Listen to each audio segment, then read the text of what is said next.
Hello everyone. This is a great time of year. I'm really looking forward as we go forward and get closer to Christmas. It becomes easier to witness.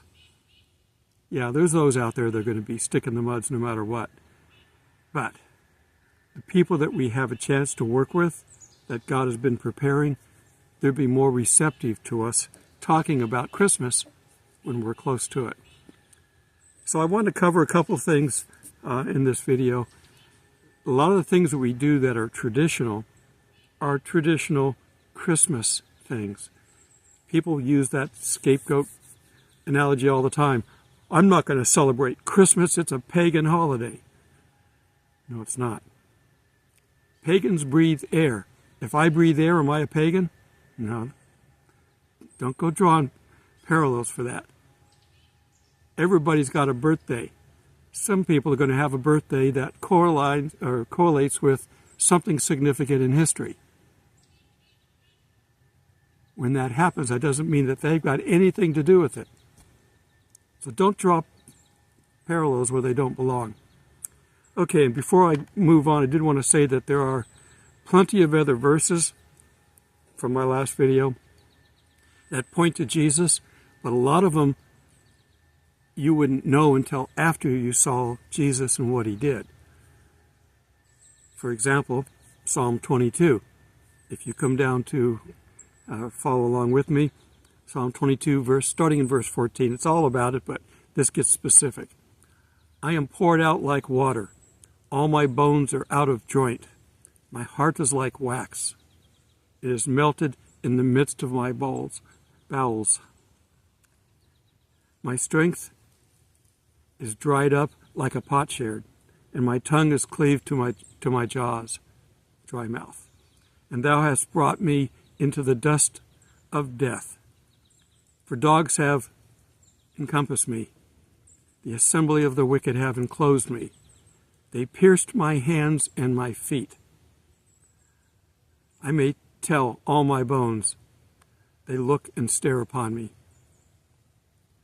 They part my garments among them and cast lots upon my vesture. So we know that that correlates with the crucifixion of our Lord. And it's something that we can, backward looking, see that it pointed to him. Now, I won't hold the Pharisees responsible for things that would have had to have known after the crucifixion. I won't hold them for that. There's plenty that happened before that. There was one of the rangers back onto one of the other campsites. Okay, so we're going to look at some of the traditional things that we celebrate and do every Christmas holiday. Whether it's putting up a tree, hanging wreaths, anything that you do has got some kind of a historical correlation. December 25th is not Jesus' birthday. He might have been conceived on this date, but it is not his birthday. See, they weren't very good with calendars back then, and on top of that, they could be off at least a year because there is no zero in the Roman numeral system. So you have to go from 1 BC to 1 AD. That's just one area that they had to mess with. Who is this? I hate smoky glasses on the doors. You can't see inside to see who they are. Okay. Let's take a look at the Christmas tree. The Christmas tree is usually cut down on tree farms. Every state in the Union, all 50, have Christmas tree farms, including Alaska and Hawaii. So everybody knows you got to have a nice looking pine tree. Now, I put one up, and you know me with my sense of humor. That's our assistant ranger. Okay. I have a little tree that I use inside. I keep forgetting to take a picture of it. I'll do it sometime. It's a Charlie Brown tree. Basically one branch, couple of shoots off of it, but that's it. A couple of pine needles. It's a Charlie Brown tree. And I hang a bullet, not the with the tip gone. It's called the cartridge. and it's basically a cartridge in a bare tree. So that's my sense of humor. Okay, starting back with the Romans, another ranger, must be a convention. The Romans celebrated all kinds of things that had to do with gods, in plural. They had so many of them, they had them statues out just outside the marketplace. They put one up called the Unknown God. And when Paul got to Rome, because he claimed to have to be before the Roman judges when they were trying to lock him up, if he hadn't protested to do that, they would have just let him go. But he insisted on going to Rome, so they took him there. He gets in there and goes, well, I represent the unknown God. And they were accepting that until he said, but mine's the only one. You got to get rid of all the other ones. They didn't like that.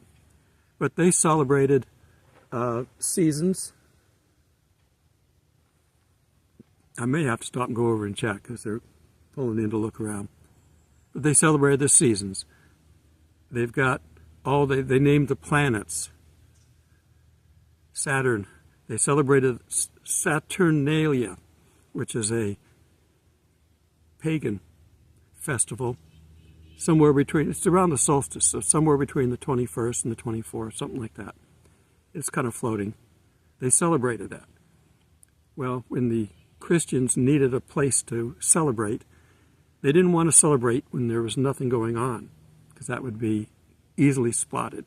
So they started celebrating at that point. Now, they weren't really called Christians until around the 3rd century. They were part of the one, because that's what they were, the one God. They also didn't celebrate birthdays. Israelites don't celebrate birthdays. They celebrate deaths. Not that you're celebrating someone dying, but they're celebrating the life of an individual at the end of their life. So traditions are what they are, and they get started. So they had these farms back then that would grow things that they could bring out. It's kind of a fall festival like we have at church sometimes. Kind of the Easter, or not the Easter, but the Halloween alternative. So they're celebrating the end of the growing season. And things that are green, the only thing that's green at that time of year are pine trees. See, these aren't, you can see some green behind me, they're pine trees back there. The same thing goes with holly bush and mistletoe. These are things that are still growing in the wintertime. And so most of the traditions are started northern hemisphere. Now they do celebrate Christmas in Hawaii. And I've been there when they have, and Santa Claus comes in an outrigger, a boat up on the beach, bringing the bag of gifts, yes. You know, you do what you got. But the tree was essentially created down around the 16th century, celebrating Christmas. Again, it's a Western Europe. They don't celebrate cold stuff like that in South America or in South Hemisphere, because it's summer down there when we're celebrating Christmas up here. They have to kind of adapt. We didn't include them. The people that came up with a lot of this stuff didn't travel a lot. So the tree was basically put up by the German Lutheran. Not by Martin Luther himself, but the church in the 16th century. They have records that indicate that the Christmas tree was placed in the Cathedral of Strasbourg in 1539 under the leadership of Protestant Martin Bacher. I think that's how you say his name. So the Christians put lighted candles on these trees as well. A fire hazard that I do not recommend using. But that's the best that they could do at that time. There was no electricity. So these things have started, and they've taken over and become tradition. We get into some of the other things that they did. The decorating started around the same time. Running things outside again. Again, no electricity, so they couldn't put lights up. That's to come later on. But The U.S. started to do this probably around the 19th century, turn of the century. Stores in like New York, Macy's and some of these other ones, and watch It's a Wonderful Life, they would decorate for Christmas. They needed to have some kind of separation from Saint Nick, who's a real person who did hand out gifts, to a non-religious version of it, so they created Santa Claus. It's a marketing ploy, along with the polar bears and everything else that, Santa Claus pulling his sleigh, all this stuff. That's mostly marketing that's come out, so it gets you down there to buy more gifts, spend more money. But the general traditional stuff, it wasn't pagan. They may borrow stuff. If I, as a kid, played with a certain toy, I might want to have that toy later on a shelf or something, just to remind me of my childhood. The same thing with traditions of Christmas. Yule log, the same thing. It was used during the fall festival type stuff, the solstice stuff. But if it's borrowed by somebody else and used for Christmas, it's a Christmas thing too. Just because they used it doesn't mean it's not Christmas if somebody else uses it for a different purpose. Caroling, it's been going on for a while. They probably started that back in England and some of these other places. But the song, the winter theme songs, the biggest one was performed in the Boston Pops, Arthur Fiedler conducting on June 7th, 1948. And other songs like, White Christmas with Bing Crosby and Danny Kaye. Again, they were used to bring in and to celebrate this time of year as being joyous, and we're going to sing and have fun and dance around and maybe ice skate. I don't know if any of you have ice skated. It's interesting if you don't know how to do it, but once you do, it's like anything else, it's walking. I used to ice skate. My knees have prohibited me from doing that as of late, but I wasn't a figure skater. I liked hockey skates. And you don't stop by dragging the toe of a hockey skate like you do in figure skating. You turn sideways, you cut them into the ice, and you stop with what they call a hockey stop. Okay, so Christian carols came out around the 14th century, and they've come forward in time. We've got newer ones. We've got some that are really old that people, traditionally have sung. What tradition is like. If you take a look at Fiddler on the Roof, tradition. Mistletoe, there's a story about this.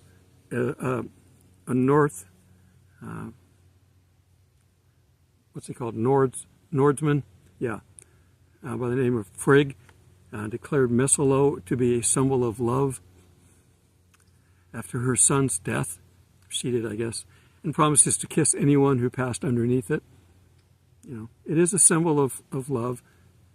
We're supposed to share Christ's love all year, but you can get away with stuff more during the Christmas time. Now, there's some that argue that maybe it's not. It's just the story is traditional, at least. A lot of what we do starts off simple. People do it every year, and then marketing will pick up on it. Coca-Cola and the polar bears. It's a marketing play. Santa Claus was marketing to get you to go spend more money. It's a smart idea, but it is about giving, as long as you don't overgive. The very first Christmas was as simple as you can get. I don't know how many people were there, but like I said in the last video, the wise guys were not there. They were still traveling. It took them over a year to get from where they came from to ask Herod where the king would be born. And he was already plotting. So, the 2nd century is when people started trying to figure out the date of Jesus. They were killing Christians during the 1st and 2nd century big time. They almost wiped out Christianity 100%. There are no 1st century manuscripts, complete New Testament books anywhere. People started tearing pages out and hiding those so that they wouldn't get the whole thing. Want to get the meaning of that? Watch the movie Fahrenheit 451. It's an old-style movie, and it kind of flows like that, but you get the meaning. People who try to burn books. But Constantine in 336 AD, he declared December 25th as the date when Christians celebrate Christ's birth. They were trying to float it, and he declared it as legal, as one of the religions that we support, and gave it a place.